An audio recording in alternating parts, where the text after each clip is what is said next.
Marina beach மட்டும் இல்லை, உலகத்தில் எல்லா மூலையில இருந்துமே மெடிக்கல் டூரிசம் அப்படின்னா அதுக்கு நம்ம சென்னை வந்து பேர் போடணும். அப்படி ஒரு பேரை வாங்குறதும் அதை சஸ்டெயின் பண்ணுறதுக்கும் நிறைய விஷயங்கள் வந்து அதுக்கு பின்னாடி நடக்கணும். அதுக்கேற்ற மாதிரியான பாலிசிஸ் இருக்கணும். அதனுக்காக நீங்கள் அவ்வளோ பாடுபடுறீங்க. நம்ம தமிழ்நாட்டு மக்களுடைய உடல் நலம், மனநலம் இது எல்லாமே உங்களுக்கு ரொம்ப முக்கியம் அப்படின்னு தெரியும். இந்த ஹெல்த் கான்க்ளேவ், அவல் விகடனோட இந்த ஹெல்த் கான்க்ளேவ் பற்றி நீங்கள் என்ன நினைக்கிறீங்கன்னு ஒரு சில வார்த்தை. அவல் விகடன் ஹெல்த் கான்க்ளேவ் 2025 நலம் வாழ என்கின்ற தலைப்பில் இந்த நிகழ்ச்சியில் கலந்து கொள்வது உண்மையில் மகிழ்ச்சி அளிக்கக்கூடிய ஒன்று. தொடர்ந்து விகடன் குழுமத்தினர் நடத்துகிற இது மாதிரியான விருதுகள் வழங்குகிற நிகழ்வுகளில் இதுக்காக விழிப்புணர்வை ஏற்படுத்துவார்கள் என்கின்ற வகையில் விகடன் குழுமம் முன்னிலை வகித்துக் கொண்டிருக்கின்றது. அந்த வகையில் இந்த நிகழ்ச்சி என்பது சிறப்புக்குரிய ஒன்று. Thank you sir. ஸோ நம்மளுடைய இந்த மெடிக்கல் அட்வான்ஸ்மெண்ட்ஸ் இதெல்லாம் இப்போ எந்த அளவுக்கு சார் போயிட்டு இருக்கீங்க? அந்த விழிப்புணர்வு தான். ஸோ உங்ககிட்ட இருந்து அதை தெரிஞ்சுக்கணும் சார். இந்தியா, தமிழ்நாடு இப்போ ஒரு மெடிக்கல் ஹப்புங்கிற மாதிரியான ஒரு சூழலில் ஒரு கருத்து கணக்கெடுப்பு வெளியிட்டிருக்கிறார்கள். அதில் உலக நாடுகளிலிருந்து இந்தியாவுக்கு மருத்துவ சுற்றுலாவுக்கு வருபவர்களுடைய எண்ணிக்கை அப்படிங்கிற மாதிரி கணக்கெடுக்கிறப்ப 25% தமிழ்நாட்டுக்கு வருகிறார்கள் என்று சொல்லியிருக்கிறார்கள். இந்தியாவில் மொத்தம் 36 மாநிலங்கள் இருக்கிறது. இதில் தமிழ்நாட்டுக்கு வரவங்க மட்டும் 25% வருகிறார்கள். அதாவது 15 லட்சத்திற்கும் மேற்பட்டவர்கள் ஆண்டுதோறும் 70க்கும் மேற்பட்ட நாடுகளிலிருந்து தமிழ்நாட்டிற்கு மருத்துவத்திற்காக வருகிறார்கள். இது ஒரு மிகப்பெரிய முன்னேற்றம். இதற்கு முன்னால் எல்லாம் வெளிநாடுகளுக்குத்தான் தமிழ்நாட்டிலிருந்து மருத்துவத்திற்கு போன நிலை மாறி ஒரு 60-70 நாடுகளிலிருந்து தமிழ்நாட்டுக்கு வருகிற, இப்போ பார்த்தீங்கன்னா மதுரையில் கங்கா, ஜம்மு, ராமகிருஷ்ணா பல்வேறு பாதுகாப்போம், சிறுநீரகம் பாதுகாக்கும் சீர்மிகு திட்டம், பாதம் பாதுகாப்போம், நடப்போம் நலம் பெறுவோம், மக்களை தேடி மருத்துவ ஆய்வக திட்டம், தொழிலாளர்களை தேடி மருத்துவ திட்டம், செயற்கை கருத்தரித்தல் மையங்கள், இந்த மாதிரியான புது திட்டங்கள், ஏராளமான திட்டங்கள். சமீபத்தில் ஒரு திட்டம் நலம் காக்கும் சேவை. இன்னைக்கு கூட அந்த திட்டத்துக்கு இது முடிச்சு நான் அந்த நிகழ்ச்சிக்கு போகிறேன். ஒவ்வொரு சனிக்கிழமையும் தமிழ்நாடு முழுக்க ஒரு 1256 முகாம்கள் நடத்தப்படும் என்று அறிவிக்கப்பட்டது. இது வெறுமனே ஒரு மெடிக்கல் கேம்புங்கிற மாதிரி எடுத்துக்க முடியாது. முழு உடல் பரிசோதனை. இப்போ ஒருத்தர் வந்து அந்த கேம்புக்கு போனாங்கன்னா அவங்க எல்லா டெஸ்ட்டுமே எடுத்துகிட்டு வெளியில் வரும்போது ஒரு கம்ப்ளீட் மெடிக்கல் ரிப்போர்ட்டோட வெளியில் வருது. இது வெளியில் போய் பண்ணும்போது 15-20 ரூபா வரைக்கும் செலவாகும். அரசு மருத்துவமனைகளில் பண்ணாவே 4000 ரூபா வரைக்கும் செலவாகும். இது வந்து இலவசமாக இப்போ அரசு பண்ணுது.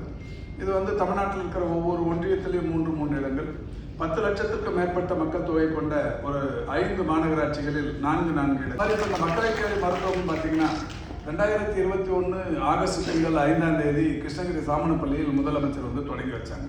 இந்த திட்டத்தின்படி தமிழ்நாடு முழுக்க இருக்கிற கிராமப்புறங்களில், குக்கிராமங்களில், மலை கிராமங்களில் கடைகோடி மனிதனுக்கும் மருத்துவ சேவை போய் சேரணும் அப்படிங்கிற மாதிரி ஒரு திட்டம் அது. அதில் வந்து diabetic, hyper tension, palliative care, physiotherapy, dialysis, இந்த மாதிரி ஒரு 5 வகை நோய் பாதிப்புகளுக்கு வீடுகளுக்கே தேடி சென்று மருத்துவம் பார்ப்பது. அந்த திட்டத்தை தொடங்கும் போது முதலமைச்சர் சொன்னது, இந்த கிராமத்தில் இருக்கிற ஒரு சகோதரிக்கு நாம் முதல் மருந்து பெட்டகத்தை தரோம், இது 1 கோடி பயனாளர்களை சென்றடைய வேண்டும் என்று சொன்னார். இதில் ஒரு பெரிய மகிழ்ச்சி என்னன்னா, இப்போதை சென்றடைய முதல் பயனாளிக்கும் முதலமைச்சர் வந்து மருந்து பெட்டகத்தை தந்தார்.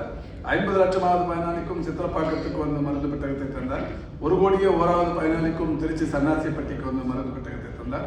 2 கோடியாவது பயனாளிக்கும் ஈரோடு நஞ்சனாவரம் என்கின்ற ஊரில் அந்த மருந்து பெட்டகத்தை தந்தார். இப்போ 2 கோடியே 48 லட்சம். இதனால் 2024 செப்டம்பர் 25ஆம் தேதி நியூயார்க்கில் வந்து ஐநா சபையின் பொதுக்கூட்டம் கூடியது. அந்த பொதுக்கூட்டத்தில் அங்கே இருக்கிறவங்க எடுத்த முடிவு, தொற்றா நோய்கள், நான் கம்யூனிகபிள் டிசீஸ் என்று சொல்லக்கூடிய இந்த தொற்றா நோய்களுக்கு உலக அளவில் யார் வீடுகளுக்கே தேடி சென்று மருத்துவம் பார்க்கிறார்கள் என்கிற அவங்களுக்கு நிதர்சனமாக அவங்க கண் முன்னால் என்றது தமிழ்நாடு மட்டும்தான் உலக அளவில். அப்படி நின்ற காரணத்தினால் 2.5 கோடியை இந்த பயனாளிகள் நெருங்கி கொண்டிருக்கிற காரணத்தினால் அவங்க வந்து United Nations inter agency task force award என்கின்ற ஒரு விருதை தமிழ்நாட்டுக்கு தந்திருக்கிறார்கள். முதன்முறையாக ஒரு மாநில அரசின் ஒரு துறைக்கு ஐநா சபையின் விருது கிடைக்கப்பெற்றது என்பது இந்த முறைதான். இப்படி ஐநா விருது, தேசிய அளவிலான விருதுகள், மாநில அளவிலான விருதுகளை தொடர்ந்து இந்த துறை பெற்றுக் கொண்டிருக்கிறது. மக்களுக்கு தேவையான சிறப்பு திட்டங்கள் நிறைய செயல்படுத்தப்பட்டுக் கொண்டிருக்கிறது. we grow higher அப்படின்னு சொல்லுவாங்க. ஸோ அந்த அளவுக்கு நமக்கு நம்ம நாட்டில் நம்ம மக்களுக்கு கிடைக்கக்கூடிய இத்தனை விஷயங்களுக்காக தான் நமக்கு வெளிநாட்டிலையும் அந்த மாதிரி ரெகக்னிஷன் கிடைக்குது. சரி, இப்போ இது அவல் விகடன் அப்படிங்கும் போது நிறைய பெண்கள் வீட்டில் இருக்கிற பெண்கள் பார்ப்பாங்க. ஸோ பொதுவாக அம்மா எல்லாம் என்ன பண்ணுவாங்கன்னா எல்லாருக்கும் சாப்பாடு கொடுத்துட்டு கடைசியாக மிச்ச சொச்சம் அதெல்லாம் சாப்பிட்றதுன்னு அவங்களோட உடல் நலத்தை அவ்வளோ பார்த்துக்க மாட்டாங்க. ஆனால் இப்போ அரசாங்கம் மூலமாக பெண்களுக்கு மருத்துவ உதவி அப்படிங்கிறது பெருமளவில் கிடைக்குது. நீங்கள் வீட்டில் இருக்கிற ஒவ்வொரு பெண்களுக்கும் ஒன்று சொல்லணும் அப்படின்னா நீங்கள் என்ன சொல்லுங்கள்? இப்போ மருத்துவத்தை பொறுத்தவரை நான் சொன்ன மாதிரி மக்களை தேடி மருத்துவம், இன்னுயிர் காப்போம், இந்த மாதிரியான திட்டங்கள் மக்களை ஒரு கடைகோடி மனிதனுக்குமான மருத்துவ சேவை, அதுவும் குறிப்பாக தமிழ்நாட்டில் பார்த்தீங்கன்னா ஒரு 2200க்கும் மேற்பட்ட மலை கிராமங்கள் இருக்கு. 2200க்கும் மேற்பட்ட மலை கிராமங்களில் பாதி கிராமங்களுக்கு மேலே இப்போ ஒரு இருசக்கர வாகனங்கள் கூட போக முடியாது. மலையில் ஏறி இறங்கி அந்த மாதிரி பாறைகளில் ஏறி இறங்கி போய் அங்கே ஒரு 40-50 பேர் இருக்கும், அங்கே பழங்குடியினர் இருப்பாங்க. இதில் இது வரைக்கும் நான் ஒரு 500க்கும் மேற்பட்ட கிராமங்களுக்கு நடந்தே சென்று பார்த்துருக்கிறேன். இப்போ கிருஷ்ணகிரியில் பெட்டமுகிலாலம்ங்கிற ஏரியாவுக்கு போகும்போது ஒரு 8 கிராமத்தை 18 கிலோமீட்டர் நடந்து போய் பார்த்தேன். அது மாதிரி சத்தியமங்கலத்தில் ஒரு 20க்கும் மேற்பட்ட கிராமங்களை 20 கிலோமீட்டருக்கு மேலே நடந்து போய் பார்த்துருக்குறேன். அது மாதிரி நிறைய இப்போவும் கூட கொல்லிமலையில் போய் பார்த்துட்டோமோ அது மாதிரி ஒவ்வொரு மலை கிராமத்தில் இருக்கிற இந்த கிராமங்களை போய் பார்த்து அவங்களுக்கு வந்து இந்த மக்களை தேடி மருத்துவம் முழுமையாக சென்றடைதாங்கிறத உறுதிப்படுத்துகிறோம். இதில் இந்த மக்கள் அங்கே இருக்கிற தாய்மார்களுக்கும் பெரிய அளவிலான மகிழ்ச்சி. எல்லாத்தையும் கடந்து நம்ம அவங்க கையில் ஏற்படுத்துகிற விழிப்புணர்வு என்பது கொரோனா பேரிடருக்கு பிறகு புற்றுநோய் பாதிப்புகள் அதிகமாக இருக்குது. இப்போ பெண்களாக இருந்தால் மார்பக புற்றுநோய், கருப்பை வாய் புற்றுநோய், வாய் புற்றுநோய் இந்த மாதிரி நிறைய ஆண்களுக்கும் வாய் புற்றுநோய் போட்டுன்னு அது முதலமைச்சர் அதிகாரப்பூர்வமாக வெளியிட போகிறாங்க. அந்த வாகனத்தில் பெண்களுக்கு மட்டும் விமன்ஸ் வெல்னஸ் ஆன் வீல்ஸ்ங்கிற தலைப்பில் அந்த வாகனத்தை தயார் பண்ணுறோம். 40 கோடி ரூபாய் செலவில் 38 மாவட்டத்துக்கும் 38 வாகனங்கள் வாங்குகிறோம். அந்த வாகனத்தை பொறுத்த வரைக்கும் ஒரு ஷெடியூல் போட்டு ஒவ்வொரு வில்லேஜுக்குமா அனுப்பி அந்த கிராமத்தில் இருக்கிற தாய்மார்களுக்கு இந்த புற்றுநோய் பாதிப்புகள் ஒரு 8 வகையான புற்றுநோய்கள், நுரையீரல் புற்றுநோய், வாய் புற்றுநோய், கருப்பை வாய் புற்றுநோய், மார்பக புற்றுநோய், இந்த புற்றுநோய்கள்லாம் கண்டறிவதற்குரிய வாகனமாக அதை அனுப்பணும்.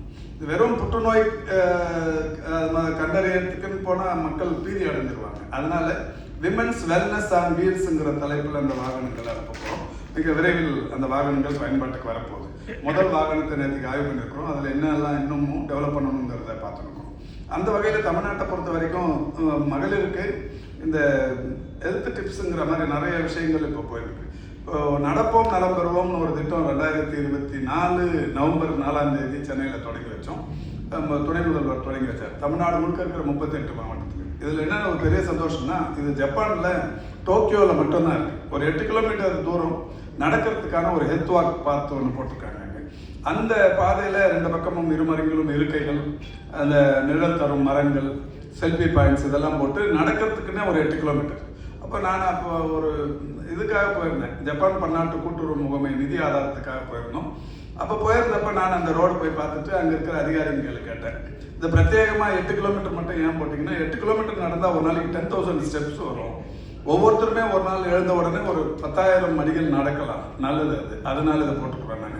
நான் மாண்புமிகு முதல்வரிடத்தில் சொல்லி அங்கே ஜப்பானில் டோக்கியோவில் ஒரு இடத்துல மட்டும் இருக்குது, நம்ம தமிழ்நாட்டில் எல்லா மாவட்டத்திலையும் இதை பண்ணணும்னு சொன்னோன்னே முதலமைச்சர் ஒப்புதல் தந்து இன்னைக்கு 38 மாவட்டத்திலையும் 38 ஹெல்த் வாக் போட்டு எல்லா இடத்துலையும் பெரிய சிறப்பாக பண்ணிட்டு நிறைய பெண்களும் கூட காலையில் வந்து நடக்கிறாங்க. இப்போ இங்கே நம்ம பெசன் நகரில் முத்துலட்சுமி ரெட்டி பூங்காலேருந்து அந்த இது இருக்குது. இப்போ இன்னொரு 38 இன்னொரு செட்டு ஒன்று போடுறதுக்கு இப்போ இடம் ஐடென்டிஃபை பண்ணுறாங்க. அதனால் இப்போ மக்களுக்கு நம்ம இப்போ சொல்கிற பெரிய அளவிலான இந்த கொரோனா பேரிடருக்கு பிறகு இருதய நோய்கள் அதிகமான பாதிப்பு தருது, புற்றுநோய் பாதிப்புகளும் அதிகரித்து வருது உலகம் முழுக்க. இதுக்கு ஒரே தீர்வு தினந்தோறும் நடப்பது உடற்பயிற்சி. இது வந்து ரொம்ப அவசியமான ஒன்று.